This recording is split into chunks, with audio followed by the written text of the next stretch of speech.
결혼 5년 차. 우리 부부의 삶은 모두가 부러워할 만큼 평온하고 완벽했다.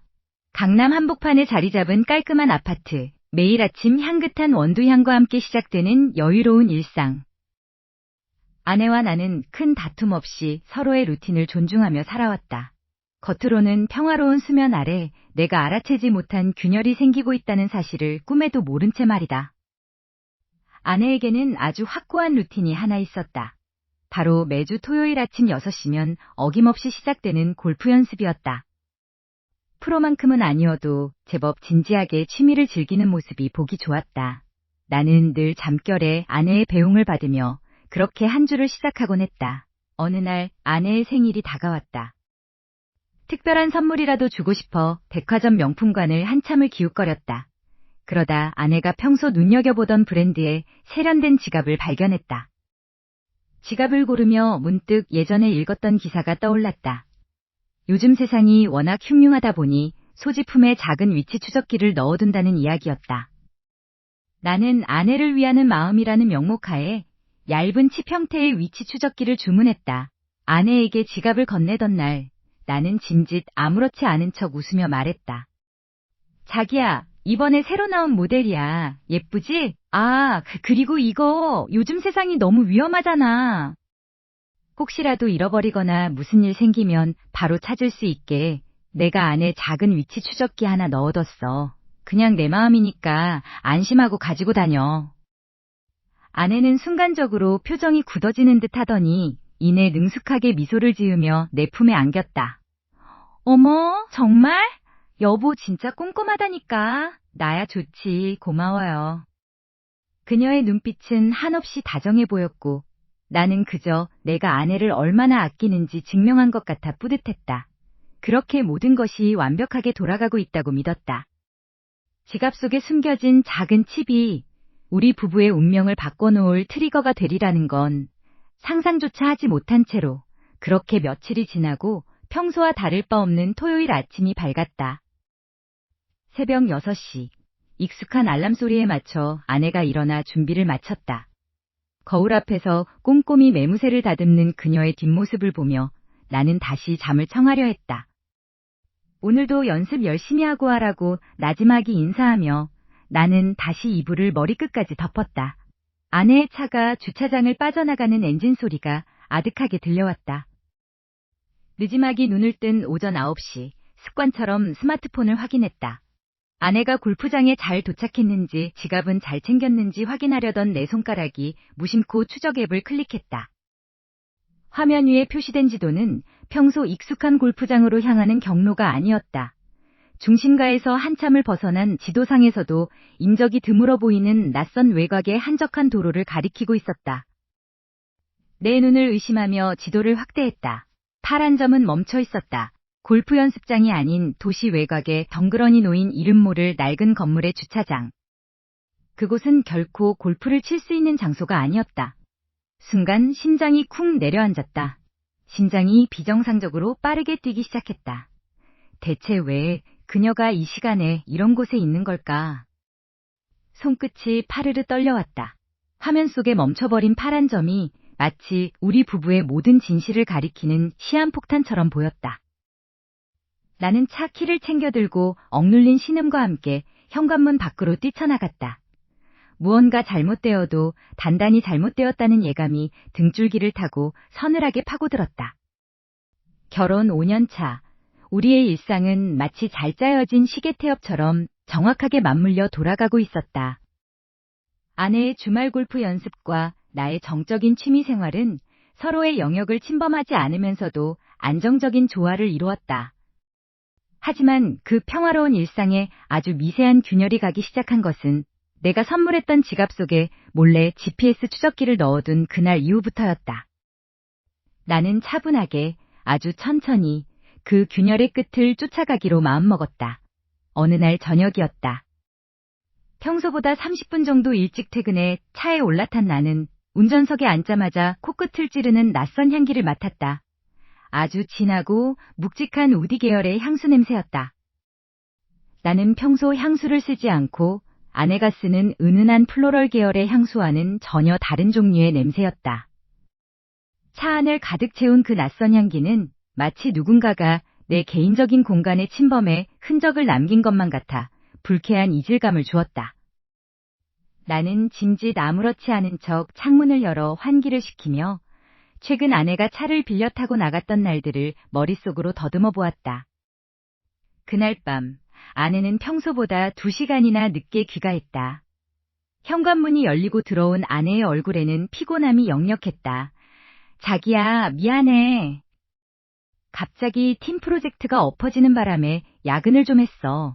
아내는 익숙한 듯 내 어깨를 다독이며 미소 지었지만 그녀의 눈동자는 아주 미세하게 흔들리고 있었다. 나는 차분하게 웃으며 그녀를 맞이했다. 고생했어. 저녁은 먹었어? 간단하게 뭐 좀 데워줄까? 우리는 아무 일도 없었다는 듯 식탁에 마주 앉았다.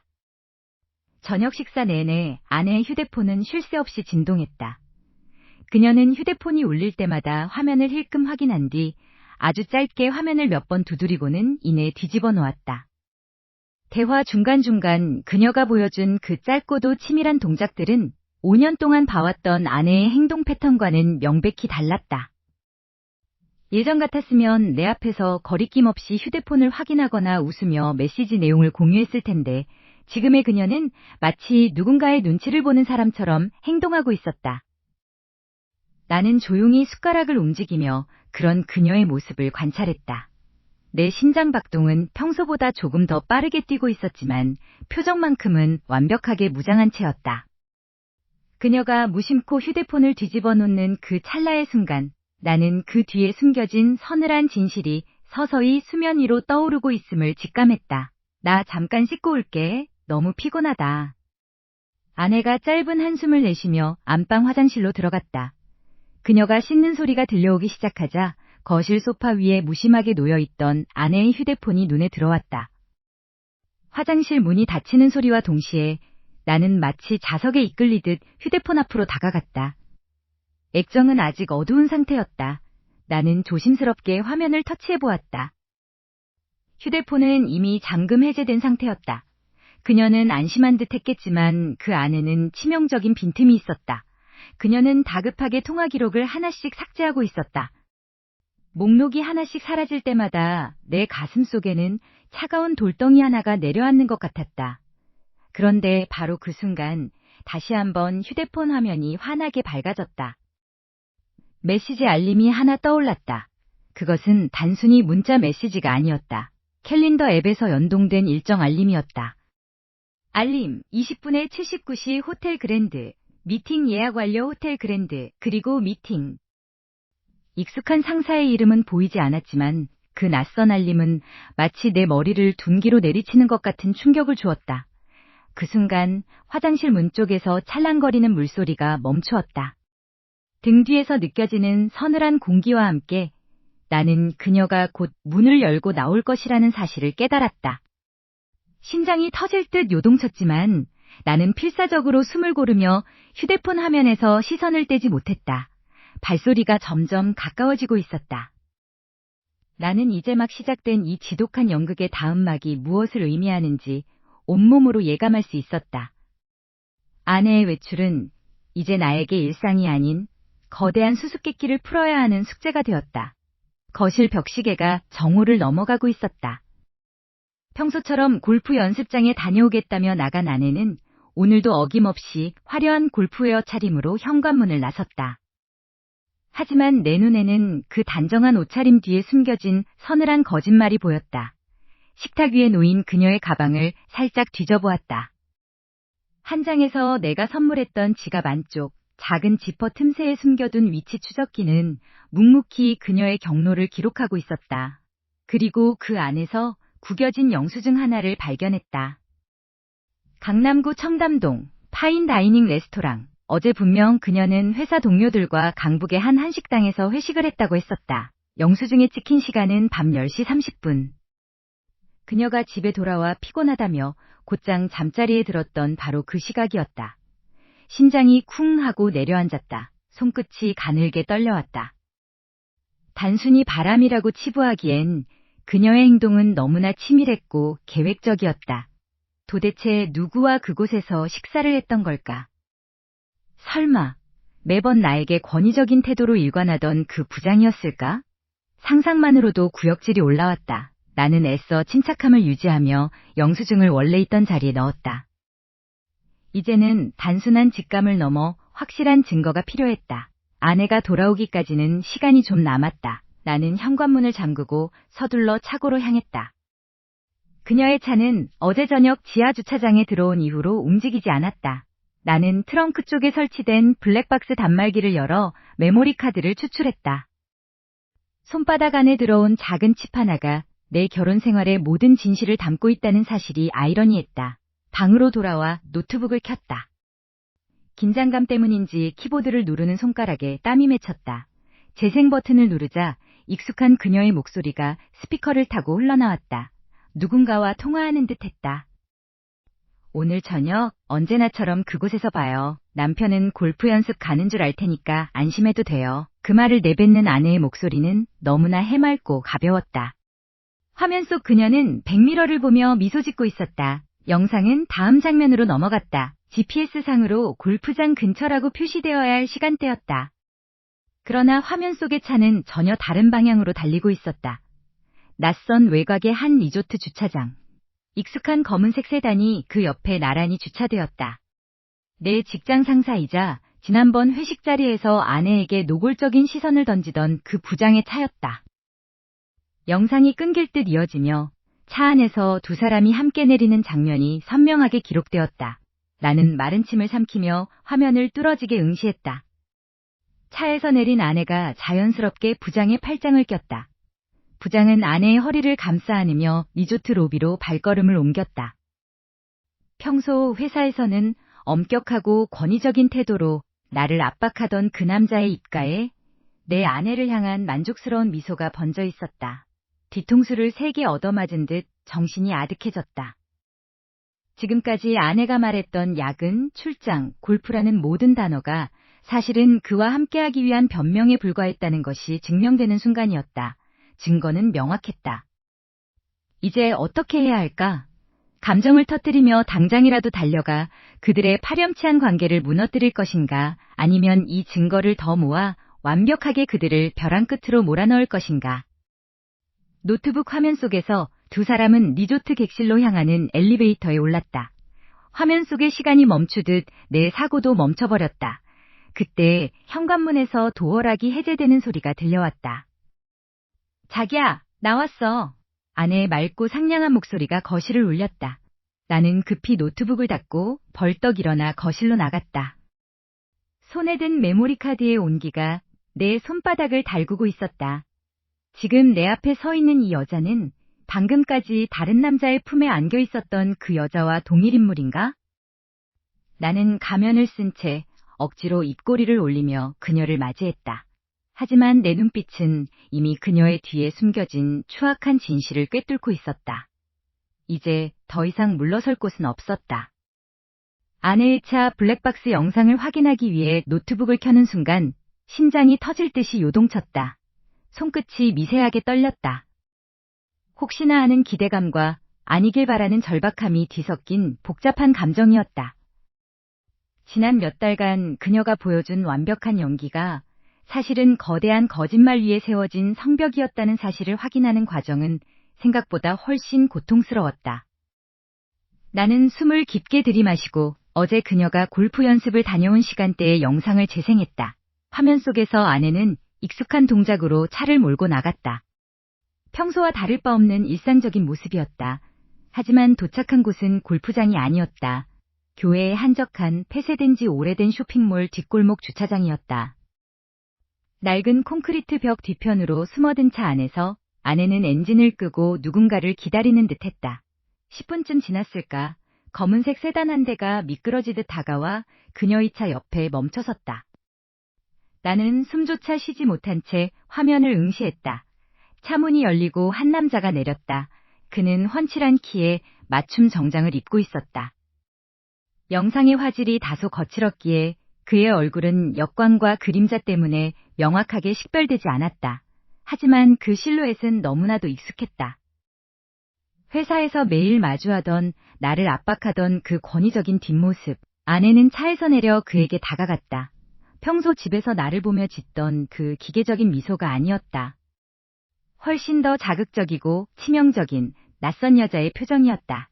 두 사람은 주차장 구석, 아무도 보지 않는 어둠 속에서 거침없이 몸을 밀착했다.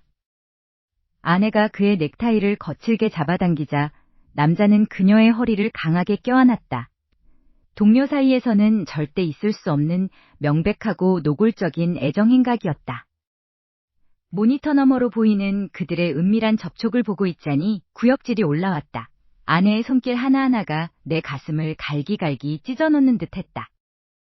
5년이라는 세월이 우리가 쌓아왔던 모든 추억이 한순간에 부정당하는 기분이었다. 그들은 주변을 살피더니 이내 서로의 옷매무새를 다듬었다. 남자는 재킷 안주머니에서 두툼한 서류 봉투를 꺼내 아내에게 건넸다. 아내는 그것을 받아들고는 마치 기다렸던 보상을 얻은 사람처럼 만족스러운 미소를 지어 보였다. 그 미소는 소름 끼치도록 차갑고 계산적이었다.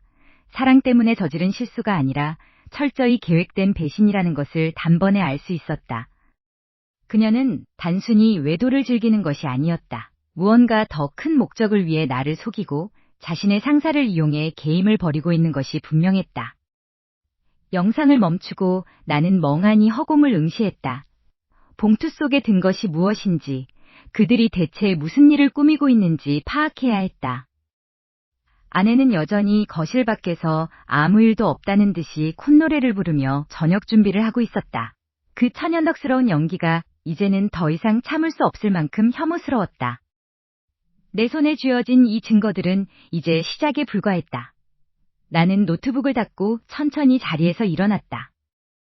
그녀가 들고 있던 그 두툼한 봉투, 그 안에 담긴 비밀이 우리 부부라는 이름의 거짓된 가면을 완전히 벗겨낼 것이다.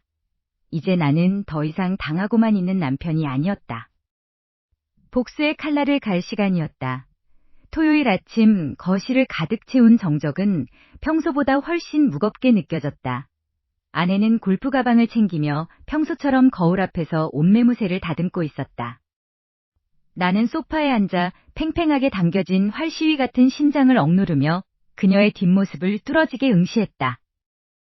지난 며칠간 내 머릿속을 헤집어 놓았던 그 영상 속 장면들이 주마등처럼 스쳐 지나갔다. 분명 회사 동료라 했던 그녀의 입에서 나온 말들이 이제는 썩은 악취처럼 느껴졌다. 오늘도 골프 연습 가는 거야? 내 목소리는 생각보다 차분했다. 아내는 귀찮다는 듯 살짝 눈을 굴리며 대답했다. 벌써 몇 번이나 말했잖아. 주말에 집중해서 레슨 받아야 실력이 늘지. 왜 그래 갑자기? 그녀가 뒤를 돌아보며 나를 보았다. 그 눈빛에는 예전의 애정은 온데간데 없고 귀찮음을 넘어선 노골적인 냉담함만이 서려 있었다. 나는 자리에서 일어나 그녀에게 천천히 다가갔다. 내 그림자가 그녀의 발치에 길게 드리워졌다. 지난주 토요일도 연습이었어? 아침 일찍 나가서 저녁 늦게 들어왔잖아. 당신 말대로라면 이제 아마추어 수준은 넘어야 하는 거 아니야? 그녀의 눈동자가 아주 미세하게 흔들렸다.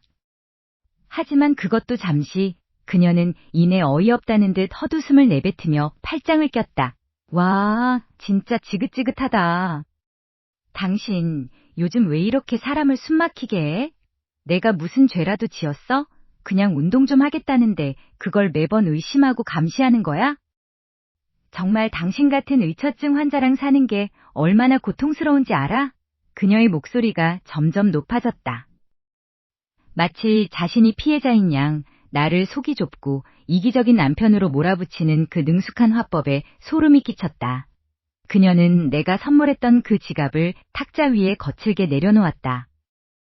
당신은 항상 이래. 당신의 그 삐뚤어진 열등감 때문에 내가 얼마나 숨이 막히는지 알아? 당신이 그런 의심을 할수록 나는 당신에게서 더 멀어지고 싶어. 우리가 이렇게 된 건 다 당신의 그 좁아터진 마음 때문이라고. 그녀는 씩씩거리며 나를 쏘아보았다. 마치 이 모든 갈등의 원인이 내 관찰력과 의구심 때문이라는 듯 그녀는 완벽한 연기를 펼치고 있었다. 나는 그녀의 그런 뻔뻔한 태도에 화가 나기보다는 깊은 환멸을 느꼈다. 진실을 알고 있는 나 앞에서 저토록 당당하게 거짓을 뱉어낼 수 있다는 사실이 소름 돋았다. 내가 의심하는 게 아니라 눈에 보이는 게 있어서 묻는 거야. 나는 최대한 낮고 단호하게 말했다. 하지만 그녀는 내 말을 끊어내듯 소리를 질렀다. 말도 안 되는 소리 하지 마. 더는 안 들을래. 나 먼저 나갈 테니까 혼자서 소설 좀 그만 써. 그녀는 가방조차 챙기지 않은 채 현관문을 거칠게 닫고 밖으로 나가버렸다. 쾅 하는 굉음이 집안을 울렸고 정적이 다시 찾아왔다. 나는 망연자실하게 현관 앞에 서 있다가 거실 탁자 위에 놓인 그녀의 가방으로 시선을 돌렸다. 그녀가 이토록 화를 내며 나갈 때는 절대 잊지 않던 물건이었다. 나는 떨리는 손으로 가방의 지퍼를 열었다. 소지품들이 어지럽게 흩어져 있었고 그 안쪽 깊숙한 주머니에서 차가운 금속성 물건이 손에 잡혔다. 나는 그것을 꺼내보았다. 고급스러운 가죽 키홀더에 달린 은색 열쇠. 그리고 그 아래에는 내가 전혀 알지 못하는 위치, 서울 중심가의 한 고급 주상복합 아파트 이름이 적힌 작은 태그가 붙어 있었다. 내 심장이 덜컥 내려앉았다. 그녀는 골프장을 간다고 했지만 그녀의 진짜 목적지는 전혀 다른 곳에 있었다. 지금 내 손에 들린 이 열쇠가 가리키는 그 금지된 공간으로. 아내가 샤워를 하러 들어간 뒤 거실은 적막에 휩싸였다. 평소라면 아내의 웃음소리로 채워졌을 이 공간이 오늘따라 서늘하게 느껴졌다. 나는 거실 구석에 놓여있던 아내가 외출할 때 들고 나갔던 쇼핑백을 조심스럽게 열었다. 그 안에는 두툼한 갈색 봉투가 하나 들어있었다. 심장이 터질 듯이 뛰기 시작했다. 손끝이 미세하게 떨려왔지만 나는 침착하게 봉투를 개봉했다. 그 안에는 내가 상상조차 하지 못했던 파멸의 시나리오가 담겨 있었다. 가장 먼저 눈에 들어온 것은 깔끔하게 인쇄된 이혼 소송 준비 서류였다. 단순히 헤어지자는 수준이 아니었다.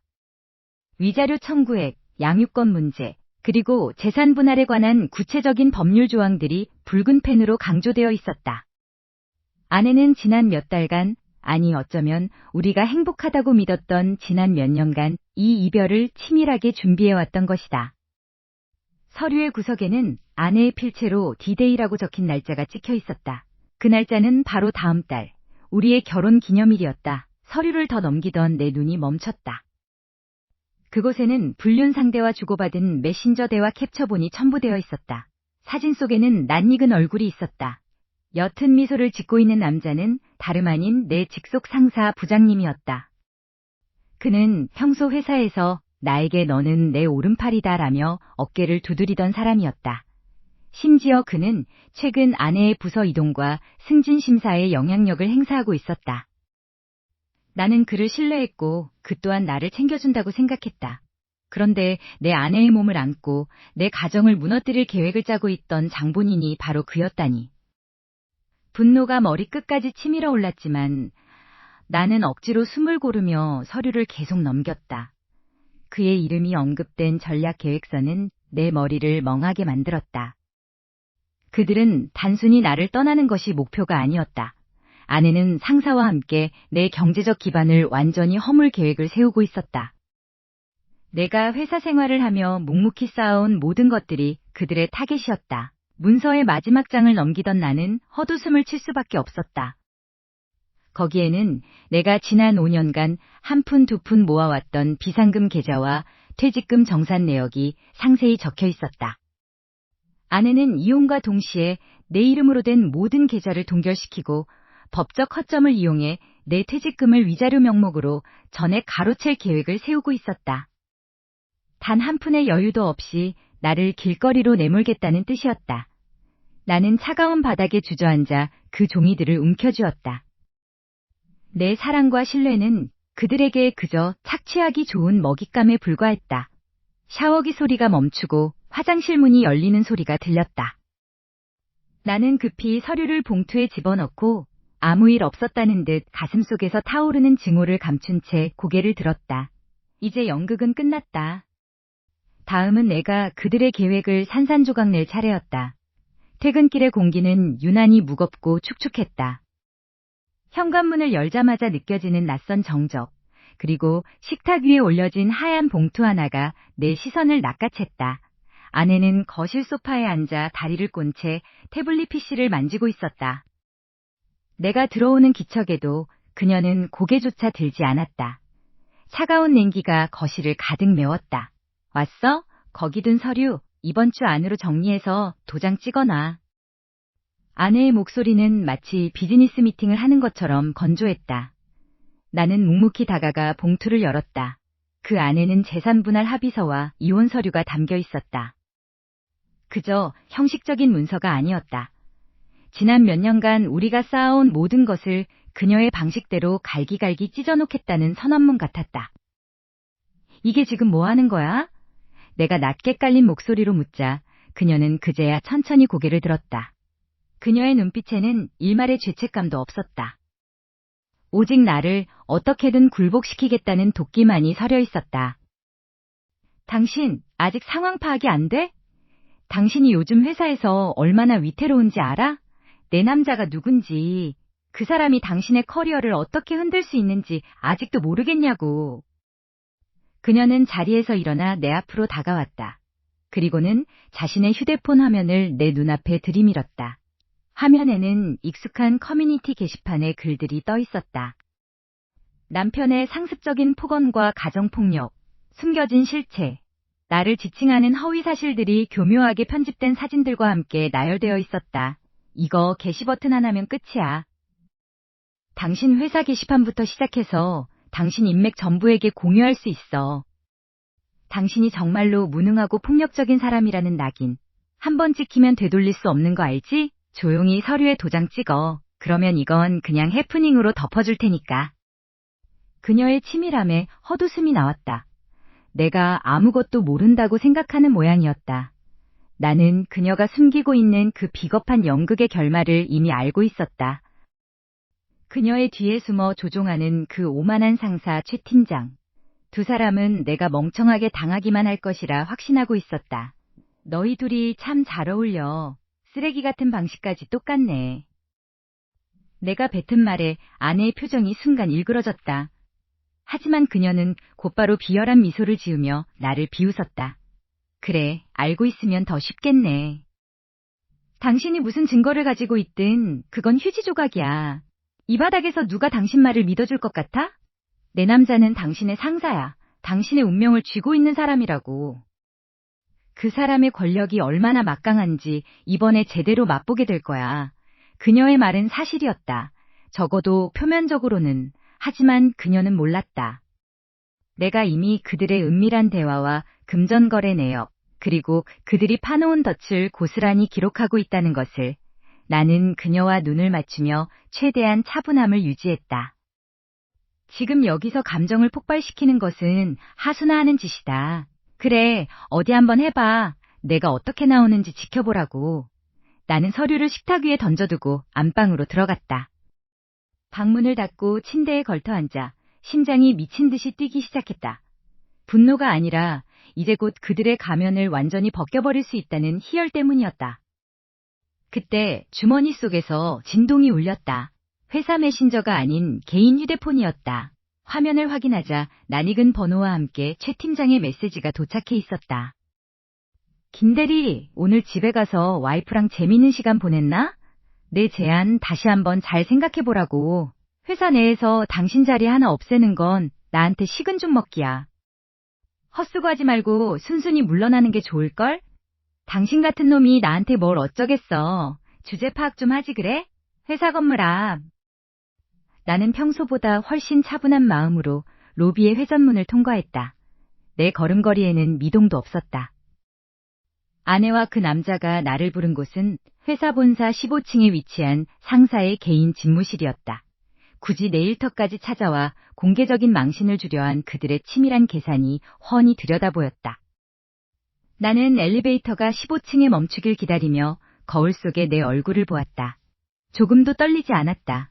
오히려 오랫동안 꾹꾹 눌러 담았던 감정이 차갑게 식어가는 기분이었다. 집무실 문을 열고 들어가자 아내와 상사가 나란히 앉아 있었다.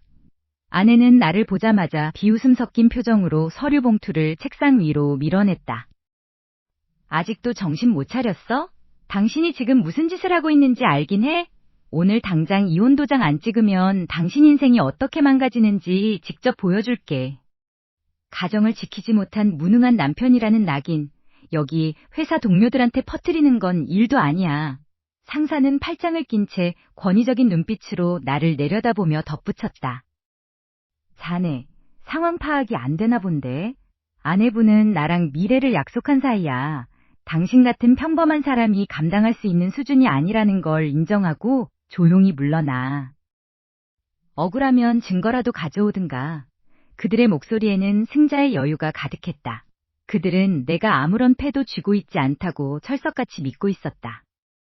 내가 겁에 질려 울먹이며 매달릴 것이라 기대하는 그들의 오만함이 역겨웠다.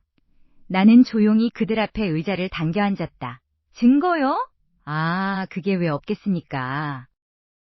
나의 낮고 차분한 목소리에 두 사람의 표정이 아주 미세하게 굳어졌다. 나는 재킷 안주머니에서 작은 USB를 꺼내 만지작거렸다. 당신들이 나를 협박하며 이혼을 강요하던 그 시간 동안 나는 바보처럼 당하고만 있지 않았어. 아내가 매주 토요일 골프를 간다며 나갔던 곳, 그리고 당신들이 차 안에서 나누던 은밀한 대화들, 그 모든 게 고스란히 담겨있지. 아내의 얼굴이 순식간에 하얗게 질렸다. 상사는 황급히 일어나 내 쪽으로 몸을 숙였다. 이봐, 지금 무슨 수작이지? 그딴 건 아무런 법적 효력도 없을 거야. 나는 비릿한 미소를 지으며 말을 이었다. 단순히 블랙박스 영상뿐만이 아니야. 당신들이 회사 자금을 어떻게 유용했는지, 승진을 대가로 어떤 부정한 거래를 했는지에 대한 모든 데이터는 이미 암호화된 클라우드에 백업해뒀지. 내가 혹시라도 당신들에게 해를 입거나 회사에서 억울하게 해고당하는 즉시 이 자료들은 회사의 윤리위원회와 이사회, 그리고 당신들이 가장 두려워하는 매체들에 동시에 전송되도록 설정해두었거든. 방 안에는 무거운 정적만이 흘렀다. 창밖으로 들어오는 오후의 햇살이 유난히 차갑게 느껴졌다. 나는 책상 중앙에 USB를 천천히, 그리고 아주 정중하게 올려두었다. 딸깍 책상과 부딪히는 작은 소리가 그들에게는 사형 선고처럼 들렸을 것이다. 자, 이제 선택의 시간입니다. 나는 두 사람의 흔들리는 눈동자를 똑바로 응시했다. 당장 그 더러운 이혼 서류를 찢어버리고 아내는 제자리로 돌아가. 아니면 이 증거를 지금 당장 이사회에 넘기고 당신들이 쌓아온 모든 권력과 명예가 바닥으로 추락하는 걸 지켜보든가. 어느 쪽을 택하겠습니까? 마침내 그날이 왔다. 법정으로 향하는 발걸음은 생각보다 훨씬 가벼웠다. 지난 5년이라는 세월이 마치 다른 사람의 이야기처럼 느껴질 정도로 내 마음은 투명하게 정돈되어 있었다. 아내는 여전히 당당한 척하며 법정 로비에 서 있었다. 옆에는 여전히 거만하게 턱을 치켜든 그 상사라는 인간이 서 있었다. 그들은 나를 보며 비웃음을 날렸지만 나는 그저 무심하게 서류 가방을 고쳐줄 뿐이었다.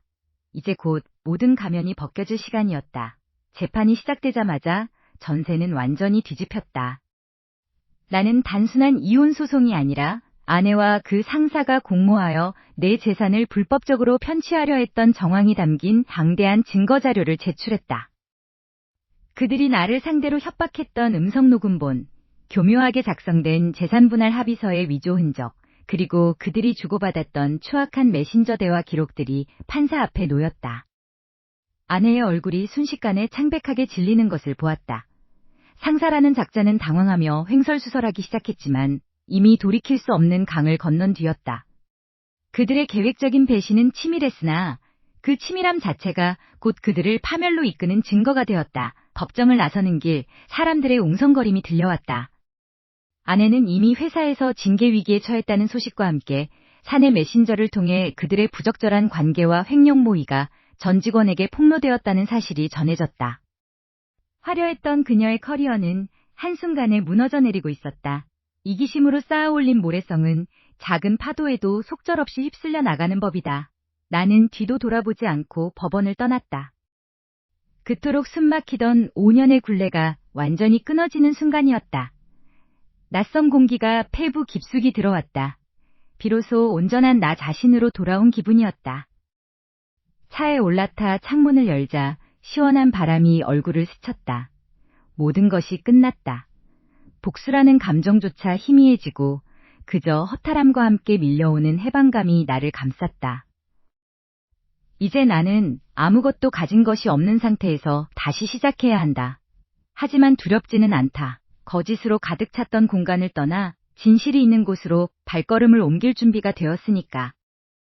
룸미러를 통해 비친 내 모습은 예전보다 훨씬 단단해 보였다. 집으로 돌아와 내가 가장 아끼던 짐들을 정리하며 창밖을 바라보았다. 저 멀리 지는 노을이 오늘따라 유난히 붉고 선명했다. 지난 시간을 찬찬히 되짚어본다. 그날 아내의 가방에 작은 추적기를 넣기로 결심했던 그 떨리는 순간부터 오늘 이 순간까지 감정을 앞세워 당장이라도 소리를 지르고 싶었던 수많은 밤을 꾹꾹 참아내며 완벽한 타이밍을 기다렸던 시간들이 주마등처럼 스쳐 지나간다. 만약 지금 이 글을 읽는 당신이라면 이런 상황 속에서 과연 어떤 선택을 했을까? 감정을 주체하지 못하고 그 자리에서 곧바로 상대를 몰아붙이는 대범하고 직접적인 대결을 택했을까? 아니면 나처럼 모든 감정을 죽이고 침묵 속에 숨죽여 상대가 가장 방심하는 순간 단 한 번의 움직임으로 치명적인 일격을 가하는 방식을 택했을까? 당신이 내 입장이었다면 진정으로 후회 없는 마침표를 찍을 수 있었을까?